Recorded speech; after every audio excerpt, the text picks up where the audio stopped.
Encontros com o Futuro, hoje com uma convidada muito especial, Maria Eduarda Camargo, cofundadora da Pents. E aqui comigo na bancada, Marcelo Gabriel, professor da SPM, e Matthew Schertz, diretor do World Observatory. Encontros com o Futuro é uma iniciativa do World Observatory, da SPM e da Prime, que é o braço da ONU de Universidades de Negócio no Brasil e no mundo. Muito legal ter você aqui. Eu que agradeço, gente, a oportunidade da gente bater esse papo. Obrigada. A gente que agradece para você contar um pouco da Pents, que é um sucesso aqui entre o público feminino do Observatório e do mundo. Conta pra gente qual foi a ideia, como começou e o que vocês estão aprontando hoje. Legal.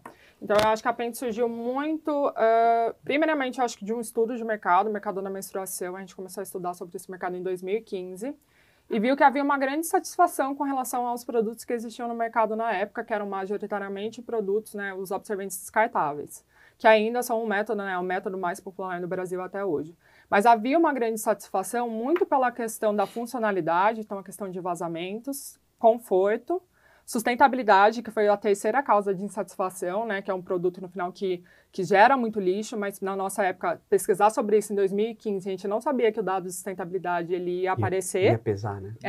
Então, para a gente foi muito interessante. Depois veio a questão de alergia, então uma questão mais ligada à saúde clínica mesmo. E depois a parte de economia. Então, mais uma vez, por ser produtos descartáveis, né, eles exigem um investimento mensal para a compra de produtos. Então, no final, a gente estudou muitas dores do mercado para falar como é que a gente vai criar uma solução que, no final, atende todas essas dores ou quase todas essas dores. Então, a gente começou a estudar muito sobre o mercado de tecnologia têxtil. E aí, criamos a calcinha absorvente, que é a nossa core business hoje, uma calcinha absorvente reutilizável, que, no final, por ser reutilizável, ela ajuda tanto na parte de economia como na parte de sustentabilidade. E também numa tecnologia que ela fosse super funcional, super confortável, para, no final, né, as pessoas elas terem essa sensação que elas estavam usando um produto comum, uma calcinha comum, mas que tem essa propriedade, né, de absorção, que acaba sendo, né, trazendo essa parte de tecnologia e inovação para o produto.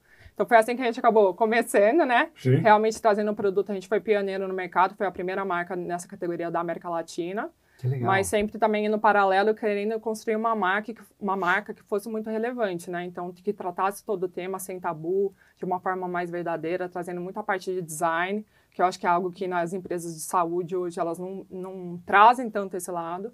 E a gente vê hoje, né, com a nova geração, como trazer design, trazer um pouco de identidade, acabar trazendo força, engajamento. Então, a longo prazo, a gente acredita muito nisso. Maria, conta um pouquinho pra gente o impacto social que tem quando você leva uma opção mais econômica para as meninas e mulheres que têm restrições para comprar os absorventes ali mensalmente, no dia a dia, que esse custo realmente impacta. O que acontece nesse momento quando a pessoa não tem acesso a uma solução? Então, né, eu acho que hoje tem dados muito relevantes ligados à pobreza menstrual aqui no Brasil, que uma em cada quatro mulheres estão em situação de pobreza menstrual. E o que isso significa? Uma em cada quatro? Isso. O que isso significa? Ou é a falta de acesso a produtos adequados, então ao invés dela utilizar realmente um absorvente, ou uma calcinha, ou um coletor, ela acaba usando meia, jornal, qualquer coisa que ela pensa que pode ajudar a estancar o sangue durante o período menstrual. E isso, né, além de não ser a situação adequada, ela também às vezes acaba trazendo problemas de saúde mesmo, ginecológicos para a pessoa que está usando aquele produto que às vezes não é adequado. Então, o acesso é um dos problemas, a questão de infraestrutura é um outro problema, e a questão também de educação, de informação mesmo, sobre o que está acontecendo com o meu corpo na hora, né, que eu acabo ficando menstruada. Então, existem todas essas variáveis e a gente, como empresa, acaba atuando onde a gente acha que a gente acaba trazendo mais, que é na questão de acesso, então trazendo produtos que são reutilizáveis, que dão acesso a pessoas para longo prazo mesmo, e a questão também de informação e educação. Então, a gente também vê esse papel como marca de trazer conteúdos que sejam relevantes nesse sentido, justamente, né, para, junto a isso, combater cada vez mais a questão de pobreza menstrual. Então, ter um produto reutilizável, ela ajuda na questão do acesso para pessoas que realmente não têm acesso nenhum, mas até para pessoas que às vezes têm acesso, acaba trazendo uma economia, né, para o bolso, porque hoje a gente tem estudos que na nossa categoria básica, que é a categoria mais focada em funcionalidade e menos em design, precisa de mais ou menos 4 meses para os produtos se pagarem e começarem a gerar economia no bolso das mulheres, versus, né, a questão dela ficar comprando um absorvente descartável todo mês. Então, isso, né, vamos dizer que o nosso produto hoje, ele dura até 4 anos, então de 4 meses até 4 anos você está gerando uma economia mensal ali. Se paga em 4 meses. Em 4 meses se paga e depois ela começa a gerar genial. É melhor que energia solar. O payback é melhor. Eu gostei desse approach, hein? Eu devia usar na empresa. Genial. Então, assim, no final, é algo assim que a gente tem talvez o desafio de como comunicar isso no mercado brasileiro. Eu acho que ainda tem uma dificuldade muito grande em relação a acesso, a crédito, a capital. Então, às vezes, para as pessoas comprar no curto prazo, parece que o produto é muito mais caro. Mas a gente tem esse desafio de realmente trazer mais educação, de, né, trazer essa reflexão, de colocar na ponta do lápis. Quanto tempo isso vai se pagar? Quando isso começa a gerar uma economia? Então, existe hoje, por questão de educação, talvez uma certa dificuldade de comunicar isso, mas quando isso é superado, traz benefícios muito além, né, talvez da economia, da sustentabilidade, traz também o benefício da qualidade de vida. Então, no final, né, ter um produto que ele é mais funcional, que ele é mais confortável, que traz essa sensação de liberdade, também, né, tem essa outra parte que é mais indireta, que traz muitos ganhos, né? A gente vê hoje como, às vezes, você não ter o produto adequado acaba afetando produtividade de trabalho, sim, qualidade de sono. Verdade. Então, tem tudo isso que são, talvez, variáveis indiretas a isso, mas que, no final, trazem muitos ganhos. Então, no final, a gente realmente tenta se posicionar como uma empresa que é focada em trazer qualidade de vida, né, para as pessoas, mais saúde, mais qualidade de vida, então para as pessoas e também para o planeta. A gente acaba se posicionando muito dessa forma. E tem uma coisa muito legal quando você pensa no desenvolvimento do produto, que ela trouxe assim, não, os outros produtos não eram confortáveis, que são coisas que foram criadas em laboratório, provavelmente por pesquisadores homens, sim, que estavam olhando o problema, como mesmo. É que eu resolvo o problema. Aí, pelo que eu entendi, você é a fundadora, você tem uma sócia. Tem uma sócia. Então, são 2 mulheres olhando o problema delas. Fala assim, isso aqui é um problema para mim. Sim, e as soluções não servem.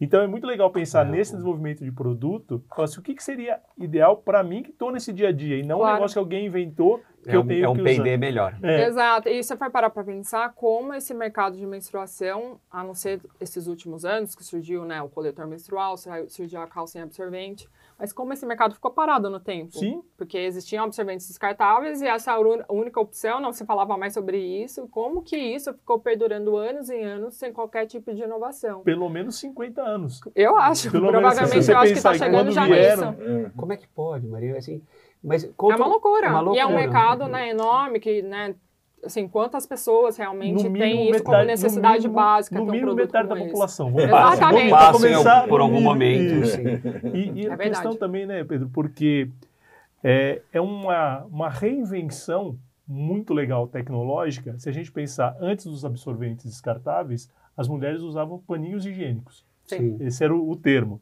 Então, se lavava. Então, na verdade, você fala, olha, a tecnologia hoje permite que a gente evolua do paninho higiênico, que era a toalha cortada, para algo que tem tecnologia, que é sustentável. Sim. Então, é interessante você trazer isso. E você falou uma coisa que é muito interessante, né? Esses tabus que a gente tem ainda com temas do corpo. Eu acho Totalmente. que é muito da nossa cultura, não toco, isso aqui eu não quero falar, esse assunto eu não vou falar. Sim. Mas é algo que todo mês está presente, seja na vida da mulher que está menstruando, da jovem, e de quem se relaciona com ela. Sim. Que você trouxe. Isso tem impacto direto em produtividade, qualidade de vida. Então é muito legal trazer essa dignidade. Essa dignidade. Tem que falar assim, olha, isso é um dado da natureza. Sim. Não existe outra coisa, isso é dado da natureza, ponto. Sim, claro. Vamos para a próxima linha. Exatamente. Esse problema. Isso é muito legal. E é muito engraçado, né? Como essa questão do tabu ainda é uma coisa muito latente até os dias atuais. Porque até esse próprio exemplo com relação ao paninho que você deu. No início, assim, eu acho que pensar em trocar hábitos que são culturais, assim, para provar um novo produto, existe um grande preconceito no início em relação a pentes, no sentido de, o que vocês estão trazendo é um paninho melhorado, a gente está voltando no tempo. Enquanto é o contrário, né? O que a gente está falando é realmente uma evolução de produtos que muitas vezes não trazem funcionalidade, não trazem conforto, não trazem sustentabilidade, não trazem economia. Então, como a questão, às vezes, uma questão de tabu, às vezes de um certo tipo de preconceito, faz com que a primeira reação de muitas pessoas ainda seja um certo bloqueio. Sim. Não estou aberta a aprovar porque eu estou achando que a gente está voltando no tempo. E eu acho que cada vez mais a gente também trabalha muito a parte de inovação de produto, mas trabalha muito a parte de educação. Sim, conteúdo para a gente é um produto. Porque a gente, no final, tem que quebrar essas barreiras psicológicas que surgem no início justamente para falar, olha, não é nada disso, né? Realmente esse produto está surgindo para trazer muitas variáveis que vão trazer um benefício para você. Então é interessante, assim, como o mercado, assim, no final, são vários tipos de reação e como que a gente também tem que olhar para todos os tipos de reação até para trazer para a empresa, né, formas de a gente realmente estar evoluindo também como marca. E isso é trazendo muita educação e conteúdo também, além de produtos inovadores. A nova geração é mais confortável com esse assunto? Sim. Muito mais, né? Muito mais. Eu acho que é uma nova geração que preza muito por qualidade de vida e é uma geração que também se preocupa muito com o meio ambiente. Então, principalmente depois da pandemia, o nosso tráfego, né, vindo de pessoas que estavam buscando hábitos mais saudáveis ou produtos mais sustentáveis, cresceu 220%. Olha que legal. Então, isso são dados, assim, que são interessantes no sentido de, assim, talvez, assim, quase que a pandemia ajudou a trazer essa reflexão de o que eu estou escolhendo para o meu corpo? Sim. Como que eu escolho, às vezes, para o meu corpo, que também impacta, como que eu posso fazer melhor essas escolhas? E então, no final, assim, eu acho que isso vem muito da nova geração. É uma geração que está, talvez, olhando mais na frente e não tão no curto prazo. Então, é interessante ver esses movimentos. Assim, hoje, a nossa grande parcela de consumidores é de 25 a 35 anos. A segunda parcela também tem essa geração bem mais nova, mas que, através de dados comerciais, a gente não consegue medir muito, porque, normalmente, para jovens, quem acaba comprando o produto? É a mãe, o pai, a tia, o tio, a avó. Então, a gente, às vezes, não consegue fazer esse tracking comercial, mas a gente consegue fazer esse tracking muito através de rede social, engajamento, seguidores. Então, é uma coisa muito interessante. Agora, Maria, conta um ponto para a gente sobre a ótica da tecnologia, só para a gente entender. Como é que vocês conseguiram dar esse salto? O que é o produto? Como é que vocês saíram, né, de um produto tão consolidado, que é absolutamente descartável, para uma coisa tão revolucionária, usando algo que vai e volta? Foi através de muito teste e erro. Eu acho que o mercado têxtil está evoluindo muito, então está trazendo muito essa parte de inovação tecnológica com tecido que tem uma resposta, né? E a gente começou a estudar muito sobre isso, e isso cresceu muito de lá para cá, então foi muito teste e erro. No final, a gente chegou a 54 protótipos de produtos antes de chegar no produto.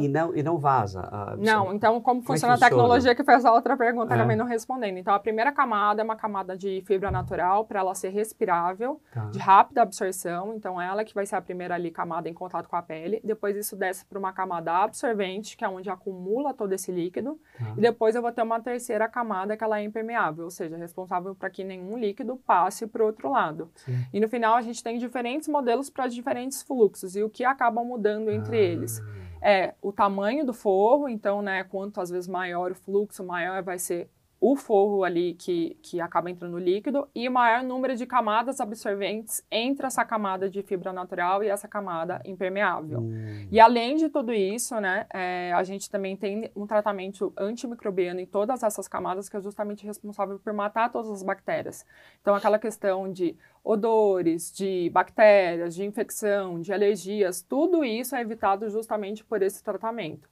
Hoje, a nossa tecnologia é uma tecnologia patenteada, não só pelos tecidos que a gente utiliza, né, a ordem das camadas, mas também pela forma que a gente costura esse forro. Então, no final, esse forro tem uma costura no meio que ajuda justamente a guiar o fluxo ou qualquer líquido. No meio. Exatamente. Então, isso ajuda com que o líquido ele se espalhe através de todo o forro até que ele se encha, né? E uma hora, não é um produto milagroso, não é que ele não tem uma capacidade de limite, então que ele realmente utilize todo esse forro até chegar, de fato, a uma questão de vazamentos. É assim que ela acaba funcionando. E aí é um produto que ele tem até 100 lavagens, que dá aí mais ou menos 3 a 4 anos de ciclo. Agora, Maria, assim, uma moça que está assistindo, uma mulher, uma moça que esteja assistindo a gente, como é que ela começa esse estudo? Ela compra já pensando nos diferentes fluxos? Tem algum conjunto? Existe. Explica para uma primeira consumidora. A gente indica que o ideal é ela ter no mínimo 3 calcinhas para que ela tenha, talvez, um dia a dia um pouco mais fácil. Porque, eventualmente, né, depois que chegou na capacidade, ela vai ter que tirar, ela vai ter que lavar. Enquanto ela está utilizando o próximo produto, secando. O outro tem que estar lavando e secando. Então, 3 é um tempo ideal para, no final, você sempre ir conseguindo fazer essa troca e até chegar ao fim do ciclo. Então, hoje, mulheres, elas menstruam de 5 a 7 dias na maioria, tem 13 ciclos por ano. E como, assim, qual usar é muito relativo de organismo para organismo, porque isso depende muito do fluxo de cada mulher, que muda muito.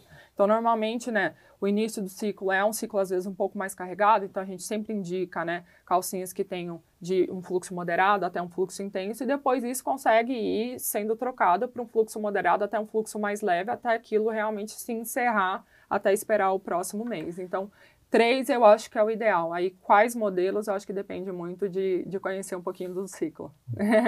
E você vê que interessante, né, essa lógica de P&D que você trouxe.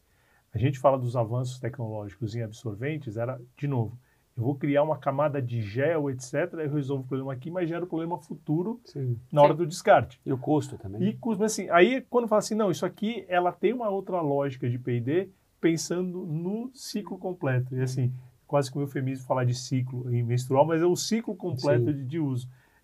Eu acho que essa perspectiva que a tua empresa traz, desse novo olhar de P&D... É muito legal. Começando, o problema é meu, eu quero resolver esse problema, e estou pensando isso no dia seguinte, não só o descarte, é uma tendência que a gente tem que observar mais nas organizações.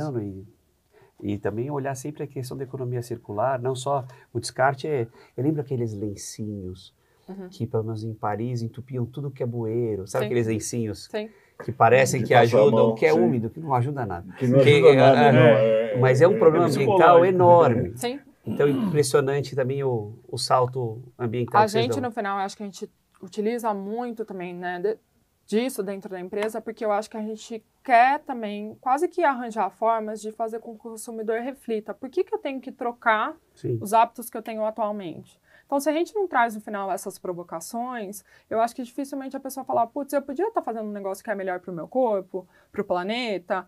Por que não? Por que eu devo trocar? Sabe umas questões assim? Então, eu acho que a gente traz isso justamente para trazer um pouco dessa provocação. E, de fato, né, fazer com que as pessoas realmente reflitam para que elas realmente, não só em relação a produtos menstruais, mas de forma geral, como é que elas trazem produtos que realmente são mais agregadores para o dia a dia e pensam um pouco mais no amanhã, não pensam só no dia de hoje. E falando um pouquinho, né, também de cadeia produtiva, a gente também, né, o produto não só ajuda a não gerar lixo, mas a gente também se preocupa muito com relação à cadeia. Então, a gente hoje é uma empresa que, no final, a gente tem resíduo de produção, como qualquer empresa têxtil, mas a gente hoje coleta todo o resíduo de produção, a gente também a gente oferece, né, para que as pessoas, depois que passam essa vida útil de 100 lavagens dos produtos, a gente possa coletar, ou elas possam, às vezes, deixar isso dentro das lojas, para depois que a gente recolha todo o resíduo, seja de produto acabado, seja de produção, e a gente realmente hoje está fazendo o processo de quase que uma combustão desse tecido para transformar em energia renovável. Então, são outras variáveis que a gente, né, às vezes a gente não traz isso tanto como uma forma de marketing, porque é uma coisa que realmente está dentro do DNA da empresa, mas como que também ao longo do processo, até isso virar um produto final, a gente também está preocupado com a cadeia para que também a gente, como empresa, seja uma empresa que está contribuindo ou para o meio ambiente ou para a sociedade de alguma forma. Então, essa é uma das políticas que a gente vem adotando também, e que, no final, né, eu acho que traz muita verdade, não só para o que a gente faz, mas até para a equipe dentro hoje olhar e falar, quando a gente fala, né, que a gente tem essa preocupação ambiental, a gente realmente... A gente faz em casa também. A gente faz em casa desde a origem, então isso é muito interessante para a gente hoje. Tem certificação do Sistema B, eu vi temos certificação que legal, do Sistema B. Já conseguiram. Então, o Sistema B, assim, a sempre primeira foi... calcinha que você a gente, assim, já tinha um sonho. Criamos a empresa e já falamos, gente, a gente tem que ser Sistema B. E eu, se eu não me engano, eu não sei se eu estou errada. Todo mundo sabe o que é Sistema B, mas, enfim, é uma certificação de que são social, ambientalmente responsável. Exatamente. Com métricas, é super difícil ter é uma das mais difíceis, se não a mais difícil. É a mais difícil. Tem essa fama. E eu acho que, né, ao invés de pensar nisso a longo prazo, a gente realmente falou assim, a gente quer criar a empresa já se moldando. Nasceram pensando nisso. Se moldando. Já olhou o framework e falou, vamos seguir. E a gente lançou a empresa, a gente já queria se aplicar, e eu lembro que, se eu não me engano, na época, a gente tinha que ter 6 meses de empresa. Então, a gente colocar no calendário, ó, deu 6 meses, podemos nos aplicar. Já entra aí com... E está dando certo? Porque a empresa está crescendo? Como é que estão os números? Os números? Eu não posso divulgar muito com relação a números, mas a gente... É muito interessante como que a gente também foi trazendo... A gente foi uma empresa que cresceu meio que no online, a gente nasceu no online. Nasceu na pandemia ou só Não, a gente nasceu em agosto de 2017, com foco simplesmente de e-commerce, de site. A gente era uma empresa que no início não acreditava muito em loja física, a gente falava, e-commerce é o futuro, a gente vai crescer junto com isso. Mudou isso. E isso mudou muito de lá para cá, porque eu acho que a gente lançou a empresa em agosto, a gente contou muito com assessoria de imprensa no início, então o estoque que a gente tinha projetado para 3 meses, ele acabou em 20 dias. Esgotou. Foi uma coisa muito louca, assim, porque no final, acho que quando a gente está começando uma empresa, a gente tem muito receio, né? Vai dar certo, não vai dar certo. Ainda mais um mercado como o nosso, que é um mercado muito tabu, então a gente sabia que a gente podia enfrentar muitos desafios. Então aquilo lá, mais uma vez, né? Quando o estoque que a gente tinha preparado para meses acabou, foi um problema bom e ruim, porque de certa forma foi uma validação. Mas você desatende o mercado. Eu desatendo o mercado, não entrego a melhor experiência para o mercado. Então a gente passou alguns meses meio que em pré-venda. A moça ficou com uma calcinha só. A gente ficou em pré-venda. Você espera um pouco. A gente demorou alguns meses para normalizar ali totalmente a demanda. Mas ali em outubro do mesmo ano, a gente falou, vamos fazer uma ativação, né? A gente está começando a marca, vamos fazer uma ativação, vamos fazer uma loja física temporária, uma pop-up temporária de final de ano. E, gente, essa loja foi um sucesso tão grande porque a gente trouxe uma ótica muito de não trazer um ponto comercial de varejo tradicional. Então, a gente trouxe uma loja que parecia que você estava entrando dentro do Instagram da marca. Então, a gente fez uma analogia, assim, a ser um banheiro feminino, que é onde a mulher acaba cuidando da higiene íntima dela, é onde, às vezes, ela troca produtos para menstruação. Onde foi, Maria? Foi na Oscar Freire. Tá. E, no final, essa loja foi um sucesso, porque hoje a gente vê cada vez mais lojas de varejo investindo e, às vezes, trazer espaço com experiência, espaço instagramável, mas lá atrás, em 2017, isso era totalmente incomum. Então, acabou sendo uma febre na rua e foi um super sucesso comercial e acho que a partir dali abriu nossos olhos. A gente talvez não tem que ser só e-commerce, talvez o canal físico, na verdade, vai ser o que vai ajudar a gente no canal online, e o online vai ajudar o físico, então vamos talvez, né, começar a criar nessas duas vertentes. Então, de lá para cá, a gente era um canal só online. Aí a gente tem agora o canal físico também de lojas próprias, a gente hoje está com 3 lojas. E depois, durante a pandemia, que era quando a gente estava planejando uma grande expansão de lojas, veio a pandemia, então tudo isso foi um pouco pausado nesse sentido, mas veio muito a ideia da questão da revenda, que a gente precisava estar em outras regiões, a gente precisava estar em outros lugares, e aonde essas pessoas estavam indo buscar produtos menstruais, principalmente durante a pandemia, e isso ocorre desde sempre. Farmácias. Então, foi quando a gente realmente abriu o canal de B2B. Então, hoje a gente tem clientes dentro do mundo de saúde, como farmácias. A gente tem dentro do mundo de moda, que a gente faz collabs com muitas marcas. A gente fez collab já com Farm, com Lingerie. Então, muitas marcas relevantes hoje no mercado e que foram formas da gente estar presencialmente em várias cidades do Brasil, mas sem, às vezes, já ter uma estrutura física de fato. Então, hoje, assim, a gente cresceu muito ao lado de canais. E logo depois da pandemia, a gente também acabou fazendo nossa expansão internacional. Que eu acho que foi daqui. Para onde vocês foram? O nosso foco primeiro foi a Europa, porque era um mercado que tinha menos entrantes, então tinha menos players atuando com uma categoria parecida lá. São um mercado também muito preocupado com o meio ambiente. Sim, sim. E são um mercado também, principalmente França, que foi o nosso primeiro foco, em que as pessoas tinham preferência por produtos externos, que é igual ao nosso produto, né? A gente tem mercados hoje no mundo, por exemplo, Estados Unidos, que a preferência número 1 são produtos internos. Então, você pode até fazer, né, um piloto lá, mas provavelmente, né, as barreiras vão ser um pouquinho maiores. Então, a gente acabou focando primeiro, né, Europa, mas principalmente França. Então, a gente fez essa expansão muito focando também em B2B, então entrando em grandes lojas de departamento, Galeria Lafayette, Selfridges em Londres, The Bijenkorf na Holanda. Então, que legal, e como é que tá indo? Empresas, tá indo super bem, são empresas que no final ajudam a gente a ter credibilidade, porque é uma marca de fora, como é que, né, a gente traz credibilidade para a categoria e para uma marca brasileira. Então, a gente utilizou... Ótima estratégia. A gente utilizou essas grandes redes que, no final, trazeram essa validação para ajudar justamente ao nosso online. Aí para o grande mercado. Exatamente. E o online, que hoje é global, acabou se beneficiando muito dessas parcerias. Eu não duvido. Ou seja, está indo bem. Não precisa falar número para gente, já entendeu. Você falou muito da preocupação ambiental, você falou muito da preocupação social. E aí eu queria ouvir um pouquinho sobre o G da governança. Como é que é hoje a governança da Pentes? Então, eu acho que, né, hoje a gente vê um tipo de... Eu acho que a gente é uma empresa que a gente se importa muito com a questão de trazer o impacto de fora para dentro e de dentro para fora. Então, eu acho que a gente tem uma governança hoje muito participativa. A gente não é hoje uma governança que a gente tem muitos layers dentro da empresa. Então, tem investidores ou não? A gente não tem hoje, a gente é capital próprio, então é só eu e a minha sócia desde o início.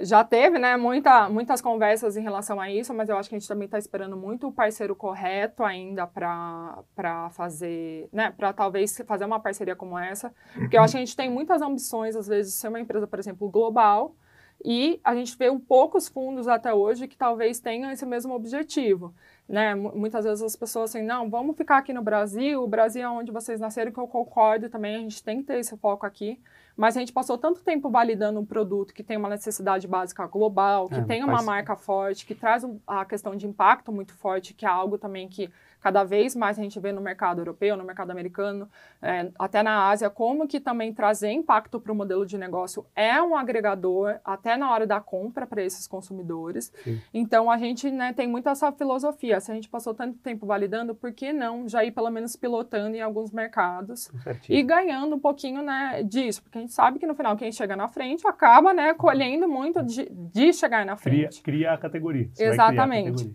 Eu gosto muito dessa ideia de vocês conquistarem, não vender empresa lá para fora, mas pelo contrário. Vender um produto.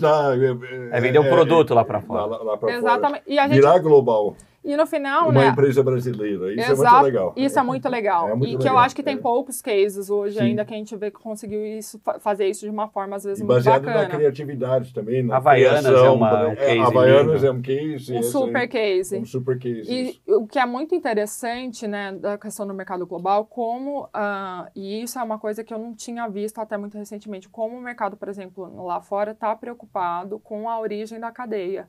Então, a gente viu muito nessas lojas de departamento.